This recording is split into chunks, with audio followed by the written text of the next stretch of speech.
So his question is, what do you do when the insurance company says to the client, you have to go get 3 estimates. You got to go get 3 estimates, get them back to us, right? I love that question, by the way.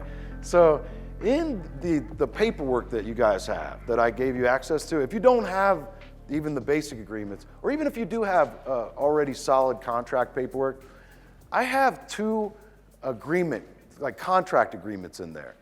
One of them is called Insurance Contract Basic. One of them is called Insurance Contract Detailed. Even if you already, I would use them both in my career. Like in my clients, I suggest they'd use them both. But if you already have them and you have a good contract, you may think about using the Insurance Contract Basic along with yours. Because what it says in that agreement, it just says that the client is hereby agreeing to hire Chad with such and such, or to hire such and such contracting as the contractor to perform all repairs that are prescribed by the claim for the total approved replacement cost value amount. That's what it says in the agreement. There's no dollar amounts in it. There's no anything like that, right? So 1 paragraph agreement that backs up everything that I've been saying. It says they're hiring me as the contractor to perform all repairs that are prescribed by the claim for the total RCV value. I'm getting somewhere with this, okay?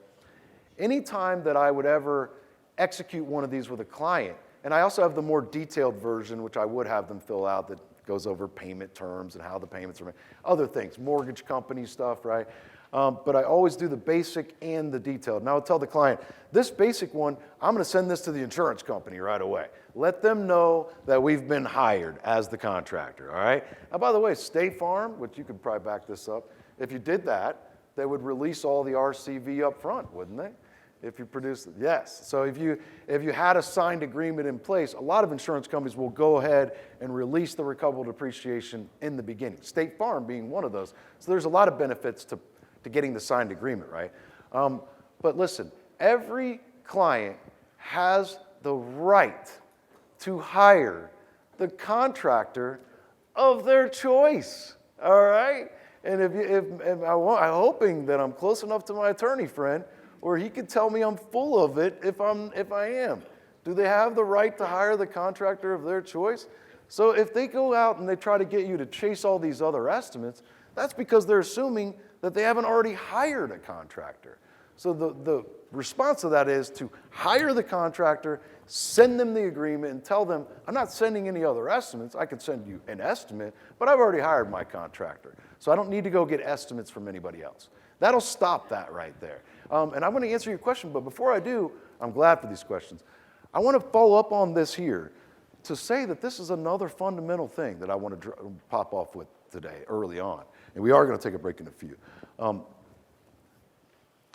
I would never, ever, ever, ever, ever provide a copy of an Xactimate estimate to a client until they've at least signed that basic agreement with me, all right? I would never do anything with the insurance company. I would never go out and meet with an insurance adjuster or contact the insurance company at all until they have signed that agreement with me. I would also try to get some money to change hands. That's paramount also.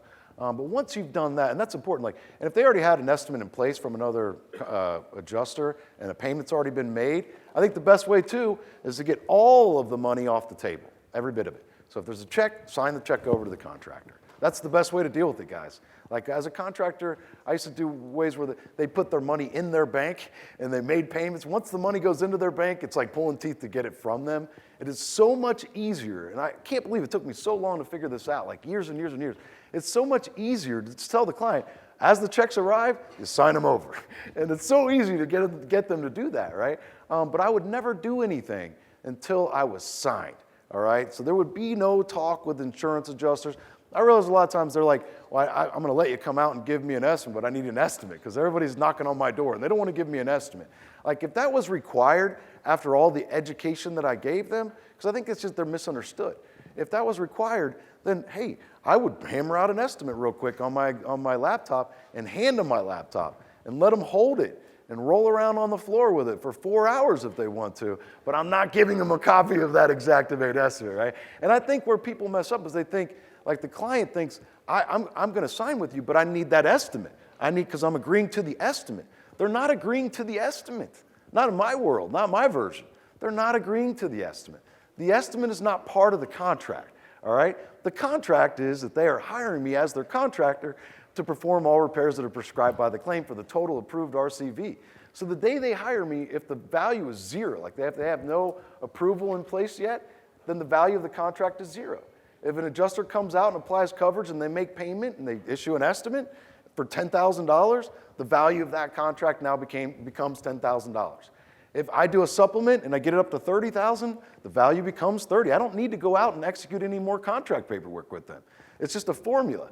So it adapts, right? And I realize certain states have state laws about what you have to put in your contracts and things like that. I'm not an attorney.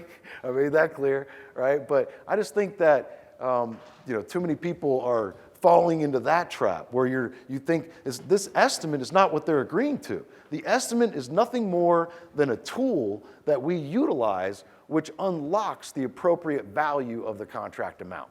It's just an estimate. So they're not, and a lot of times too, I'll say this too, this is another fundamental part I want to get out of the way, is that too many contractors are going around settling with insurance adjusters. In this game, there is no settling. There's no settling. This is not a settlement, okay? Like, don't fall into that trap. So, an insurance adjuster goes out for one of your clients, they write an estimate for $20,000, right? And you eventually do a supplement and you get your estimate up to $40,000. And you send it in to the insurance company, adjuster calls you back and they say, maybe a different adjuster, right? And they're like, hey, I'm in receipt of your estimate. I've been working on this supplement. I added some things to our original estimate. I didn't get it up to where you are. It started at 20. I got it up to about 30. I didn't get it up to the 40 where you're at, but I did get it up to the 30. And I sent you a copy of the estimate to your email. Take a look at it, and if you agree to it, let me know, and I'll get the check out in the mail. You guys heard that before? You see that? All right. Well, you do not have to play that game with them. And you may think like, shoot, I need the 40. My estimate is the 40. They're trying to cut off 10, but they are adding 10, right? And maybe I can, if I get this done, maybe there's recoverable depreciation that's being held back. And so maybe I can get that released too and get the extra 10. It's not the 20 that I really want and I should get, but man, it's an extra 10 that I can get right now. Right? They dangle the cash over you that you need, over your head, that you need to try to get you to agree to these so-called settlements. You don't have to settle for anything. Like people ask me a lot of times, how many rounds of supplementing do you do? How many does it take? The answer, as many rounds as necessary. As many rounds as necessary. You can supplement as many rounds as necessary. That's what I love about this. There is no settlement. Okay, so back to that adjuster that asked that question on the phone. Well, I'll tell you what, Mr. Adjuster, I can't, because he's saying, if you agree to it, he says, I didn't get it up to the 40, I got it to 30, I sent a copy of the estimate to your email, take a look at it, and if you agree to it, let me know. Well, Mr. Adjuster, I'll tell you what, I can't agree to anything. Like we have to take this estimate and review it and vet it and send it through our estimating team and have them look at it. Like we're planning the job. We're in the planning stages of the job. We are preparing for the job. We are moving forward with the repairs, but I can't agree to anything at this time, okay? So, but I'll tell you what, go ahead and send the money. Send the money. Go ahead and send the money, all right? Because we are moving forward with the job. We're making preparations. We're planning the job. We're moving forward. Send the money. We're going to go ahead and get started. And if something comes up, we'll let you know. Fair enough? Okay, great. It's just as simple as that, guys. Like, so I'm really sorry to any of you that are still playing that game with them. Like, it is just as simple as that.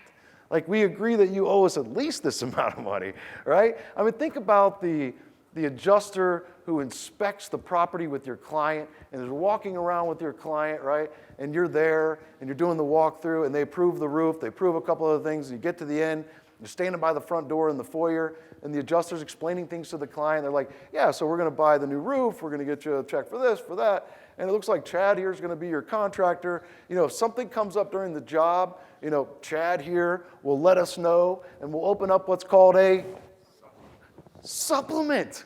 There's a process for this. Holy moly, right? And good on everyone here for being here, because you know that there's even a supplement process to begin with. Do you know that most people don't even know that? So many people are going around thinking that they just have to take the insurance adjuster's word for it, okay? So I just want to tell you another thing. 24 years, I've seen thousands of insurance adjuster estimates. To date, from the beginning until now, I have never seen an insurance estimate that included enough money in it. I've never seen one that wasn't short. That's stunning. That's stunning. Never, never. Like, quick disclaimer, if there's a typo in the wrong, like the decimal was in the wrong place, they accidentally paid too much. They eventually catch it, But I've never seen one that wasn't short. Why is that? Well, next to every line item on the estimate is a dollar amount. If they're missing line items, they're missing dollar amounts, guys. It's as simple as that. But I've never seen one that wasn't short, okay? Take your question